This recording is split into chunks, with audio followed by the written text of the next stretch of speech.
જય શ્રી કૃષ્ણ. રાધે રાધે. મિત્રો, 14મા અધ્યાયના 21મા શ્લોકમાં અર્જુને ભગવાનને પ્રશ્ન કર્યો કે તમે જે ગુણાતીતની વાત કરો છો એ કિમ લિંગેહી, એ ગુણાતીતના લક્ષણો કેવા છે, કિમ આચારમ, એનું આચરણ કેવું છે, અને ગુણાતીત કરવા માટે મારે શું કરવું છે, ગુણાતીત થવા માટે મારે શું કરવું જોઈએ. પછી ભગવાને 22મા અને 23મા શ્લોકમાં અર્જુનના પહેલા પ્રશ્નનો જવાબ આપ્યો કે ભાઈ આ લક્ષણો ગુણાતીતના છે. એ કદાચ પ્રકાશ છે, પ્રવૃત્તિ છે, મોહ છે, એ સારી રીતે પ્રવૃત્ત થઈ જાય કે નિવૃત્ત થઈ જાય. ન દ્વેષ્ટિ, એ દ્વેષ કરતા નથી, ન કાંક્ષતી, એ ઈચ્છા કરતા નથી. અને 23મા શ્લોકમાં ભગવાને એવું કીધું કે ઉદાસીનની માફક રહે છે અને ગુણો છે એમને વિચલિત કરી શકતા નથી. ઉદાસીનની માફક રહેલાને ગુણો વિચલિત નથી કરી શકતા, કેમ કે એ જાણે છે ગુણો જ ગુણોમાં વર્તી રહ્યા છે, એટલા માટે કોઈ કામ કરતા નથી, કોઈ કાર્યમાં પ્રવૃત્ત થતા નથી. અને હવે 24 અને 25મા શ્લોકમાં ભગવાન અર્જુનના બીજા પ્રશ્નો કે કિમ આચારમ, એનું આચરણ કેવું છે ગુણાતીત વ્યક્તિનું, એમનો જવાબ આપે છે 24-25મા શ્લોકમાં. આપણે 24મા શ્લોકમાં ભગવાન કહે છે કે સમ દુઃખ સુખ સ્વસ્થ સમલોષ્ટ અશ્મ કાંચન તુલ્ય પ્રિય અપ્રિય ધીર તુલ્ય નિંદા આત્મ સંસ્તુતિ. 24-25મા શ્લોક બધી જગ્યાએ સાથે હોય છે, આપણે સમજણ માટે એમને અલગ લીધા છે. ભગવાન શું કહે છે? ધીર. ધીર એટલે કે જે ધીર મનુષ્ય છે તે સ્વસ્થ. સ્વસ્થ એટલે પોતાના સ્વરૂપમાં સ્થિત. સુઅસ્થ, સંધિ છૂટી પાડીએ તો એવું થાય, સુઅસ્થ, જે સારી રીતે અસ્થ સ્થિત થયેલો છે, પોતાની અંદર પોતાના સ્વરૂપમાં સ્થિત રહે છે. પછી સમ દુઃખ સુખ, જે સુખ અને દુઃખને સમાન, સુખ અને દુઃખની પરિસ્થિતિમાં સમાન છે. સમલોષ્ટ અશ્મ કાંચન, લોષ્ટ એટલે માટી, અશ્મ એટલે પથ્થર, અને કાંચન એટલે સુવર્ણ, સોનામાં સમાન ભાવ રાખે છે. તુલ્ય પ્રિય અપ્રિય, જે પ્રિય અને અપ્રિયમાં સમાન છે અથવા સમ છે. તુલ્ય નિંદા આત્મ સંસ્તુતિ, જે પોતાની નિંદા અને સ્તુતિ એટલે કે વખાણમાં પણ સમાન ભાવ રાખે છે. આવું એનું આચરણ હોય છે. હવે ભગવાને પહેલો શબ્દ વાપર્યો ધીર. ધીર એટલે ધૈર્યવાન. ગુણાતીત વ્યક્તિ ધૈર્યવાન છે. બીજું નિત્ય અનિત્ય, સાર અસાર, સત અસત, કર્તવ્ય અકર્તવ્ય, આ બધું જાણીને એ વ્યક્તિ સ્વતઃ સિદ્ધ સ્વરૂપમાં સ્થિત હોવાથી એમને ધૈર્યવાન કહે છે. એ ધૈર્યવાન છે કેમ કે પોતાના સ્વરૂપમાં સ્થિત છે. બીજો શબ્દ વાપરો સમ દુઃખ સુખ. હવે કોઈ પણ માણસને સુખ અને દુઃખ છે એ કોને કારણે આવે છે? તો કે પૂર્વ કર્મથી આવતી, પૂર્વ જન્મના કર્મોથી જે કાંઈ અનુકૂળ પરિસ્થિતિ અને પ્રતિકૂળ પરિસ્થિતિ આવે છે એ સુખ દુઃખ છે. પ્રારબ્ધ પ્રમાણે શરીર છે, ઇન્દ્રિયો છે, એમને જો અનુકૂળ પરિસ્થિતિ મળે તો એ સુખ છે, અને પ્રારબ્ધ પ્રમાણે ઇન્દ્રિયો અને શરીરને પ્રતિકૂળ પરિસ્થિતિ મળે તો દુઃખ છે.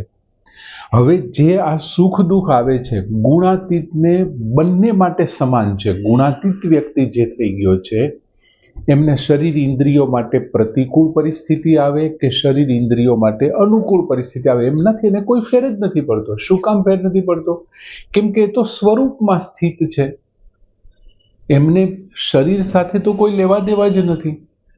જે પ્રકૃતિ ગુણોને બનાવે છે, ગુણો જે શરીરને બનાવ્યું છે, હવે એ ગુણોથી તો પહેલે પાર જતા રહીએ, એને તો પ્રકૃતિ સાથે જ કોઈ લેવા દેવા નથી. તો પછી આ સુખ દુઃખ તો શરીરને ઇન્દ્રિયોને આવે છે, તો એમની સાથે તેને કાંઈ ફેર જ નથી પડતો.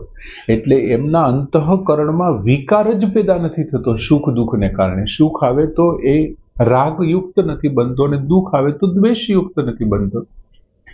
એ સમાન ભાવ રાખે છે. બીજું અહીંયા શબ્દ વાપરો સ્વસ્થ, પોતાના સ્વરૂપમાં એ સ્થિત છે.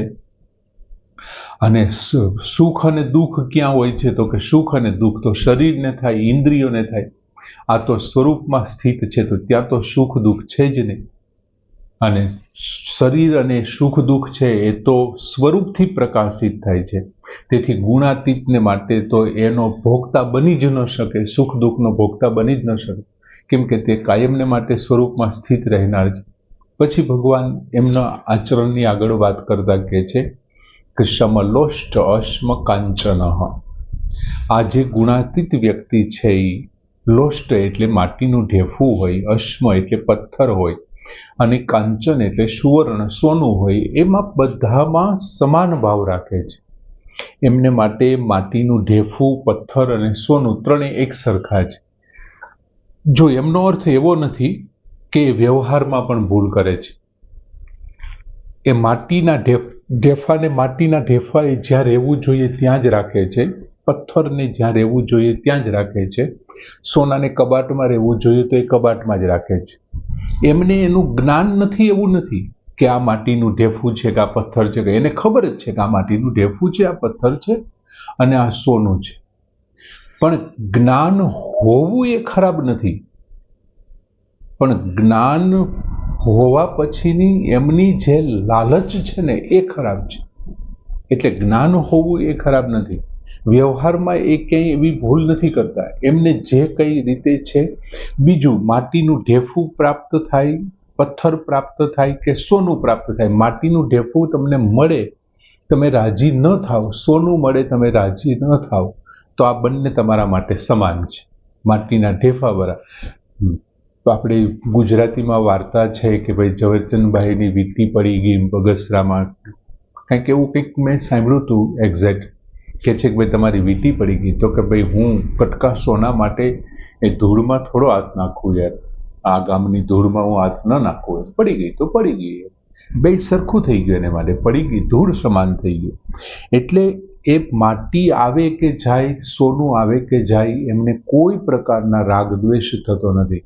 એમને સત્ય, એમની સાથેનું જ્ઞાનની એમને ખબર છે કે આ શું વસ્તુ છે, પણ એમને કંઈ બીજું થતું નથી. પછી ત્રીજી વાત કરે છે તુલ્ય પ્રિય અપ્રિય. પ્રિય વસ્તુ અને અપ્રિય વસ્તુઓમાં જે સમાન ભાવ રાખે છે. હવે જે કંઈ ક્રિયમાન કર્મો થાય છે, તાત્કાલિક ફળ આપનારા જે કર્મો છે, એ ફળની પ્રાપ્તિ કદાચ એમને પ્રિય હોય એવી પ્રાપ્તિ થાય, અથવા તો એમને નથી ગમતી એવી પ્રાપ્તિ થાય, એમ છતાંય એનામાં કોઈ જાતનો ફેર નથી પડતો, એક સરખો ભાવ. પ્રિય હોય કે અપ્રિય, કોઈ વ્યક્તિ એને નથી ગમતી એવી વ્યક્તિ આવે છે તો પણ આવકારો આપે છે, ગમે છે એવી વ્યક્તિ આવે તો પણ આવકારો આપે, નથી ગમતી એવી પરિસ્થિતિમાં પણ એક સમાન ભાવ, અને ગમતી પરિસ્થિતિમાં પણ એક જ સરખો ભાવ. અને આ ક્રિયમાન કર્મો મારફતે એમને જે થાય છે, ફળ પ્રાપ્ત થાય છે, એમાં સરખો ભાવ છે. પછી વાત કરી કે તુલ્ય નિંદા આત્મ સંસ્તુતિ. પોતાની નિંદા અને સ્તુતિ, નિંદા અને સ્તુતિ આ બંનેની અંદર તે સમાન છે, સમાન ભાવ રાખે છે. હવે ખરેખર એક રીતે જોઈએ તો નિંદા અને સ્તુતિમાં છે ને નામની પ્રધાનતા છે. તમે નિંદા કોની કરો છો? માની લ્યો કે તમે મારી નિંદા કરો તો મારા નામની નિંદા કરો છો, કે વિષ્ણુ આમ બોલ્યો, વિષ્ણુએ આમ કીધું, વિષ્ણુનો શ્લોક આવો તો એમણે આમ સમજાવ્યું. અથવા તમે વખાણ કોના કરો છો? તો મારા નામના વખાણ કરો છો, વિષ્ણુએ આવું કર્યું, વિષ્ણુએ આમ કર્યું. તો આ નિંદા અને સ્તુતિ છે એમાં નામની પ્રધાનતા છે. અને નામ એ શું છે? તો કે નામ એ એક શરીરની ઓળખ છે, કે આવું શરીર છે, એનું નામ વિષ્ણુ છે. તો ગુણાતીત વ્યક્તિ કેવો છે? તો કે ગુણાતીત વ્યક્તિ તો આ શરીરને પેદા કરવા વાળા ગુણને પહેલે પાર જતો રહ્યો છે. તો એને નામથી શું મતલબ છે? એને નામથી મતલબ શું છે?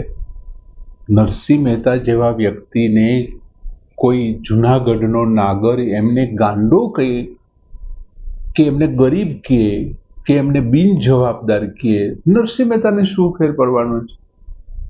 તું અસ્પૃશ્યને ત્યાં ભજન ગાવા જાય છે, આજથી તું અમારી નાતમાં નથી, તો આનાથી મોટી નિંદા કઈ હોય? તને નાત બાર મૂકીએ છીએ. પણ નરસિંહ મહેતાને શું ફેર પડવાનો છે? એ તો કરતાર લઈને ગાવાના જ છે.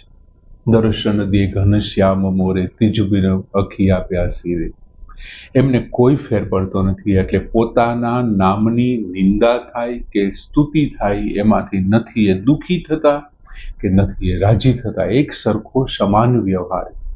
કેમ કે જ્યાં ગુણોની પ્રધાનતા છે એવું શરીર અને શરીર માટે અપાયેલું નામ છે, આ તો ગુણોને પેલે પાર છે, સ્વરૂપમાં સ્થિત છે. એટલે એમને કઈ ફેર નથી પડતો કે નિંદા અને સ્તુતિ એમનામાં કોઈ વિકારોને પેદા નથી કરી શકતી. એમનાથી નથી એ દ્વેષિત થતો કે નથી એ રાગી થતો. રાગ અને દ્વેષથી એ પર રહે છે. બીજું, નિંદા અને સ્તુતિ છે ને પ્રાકૃતિક ક્રિયાઓ છે, પ્રાકૃત ક્રિયાઓ છે. એમાંથી ખુશી થવું અને નારાજ થવું એ મોટી ભૂલ છે. એ મોટી ખરેખર ભૂલ છે, ખુશી થવું અને નારાજ. કેમ કે કોઈ વ્યક્તિ નિંદા કરે છે ને ત્યારે આપણું પાપ ધોવાય છે, અને જ્યારે કોઈ વ્યક્તિ આપણા વખાણ કરે છે ત્યારે આપણા પુણ્ય ઓછા થાય છે. જ્યારે કોઈ નિંદા કરતું હોય ત્યારે ઉલટાનું રાજી થવું જોઈએ કે આપણા પૂર્વજન્મના જે કાંઈ સંસ્કારો છે, પાપ છે, એ પાપ સંસ્કાર ધોવાઈ રહ્યા છે. એટલે રાજી થવામાં ખરેખર મુસીબત છે, મુશ્કેલી છે. અને આ ગુણાતીત વ્યક્તિને માટે કોઈ લાંબો ફેર નથી પડતો કોઈ નિંદા કરે કે સ્તુતિ. એને માટે સ્વસ્થ શબ્દ ભગવાને વાપર્યો. એ પોતાના સ્વરૂપમાં સ્થાયી છે, પોતાના જ સ્વરૂપમાં. જેમ ભગવાને બીજા અધ્યાયના 55મા શ્લોકમાં કીધું હતું, આત્મન્યે વાત્મના તુષ્ટ, પોતે પોતાની જાતમાં સંતુષ્ટ છે. એમાં અહીંયા સ્વસ્થ શબ્દ વાપર્યો. પોતાની અંદર સારી રીતે રહેલો છે, પોતાના સ્વરૂપમાં રહેલો છે. સરસ મજાનો શ્લોક ભગવાને વાત કરી કે સમ દુઃખ સુખ સ્વસ્થ સમલોષ્ટ અશ્મ કાંચન તુલ્ય પ્રિયા પ્રિયો ધીર તુલ્ય નિંદાત્મ સંસ્તુતિ. પૂર્ણ કરી. જય શ્રી કૃષ્ણ.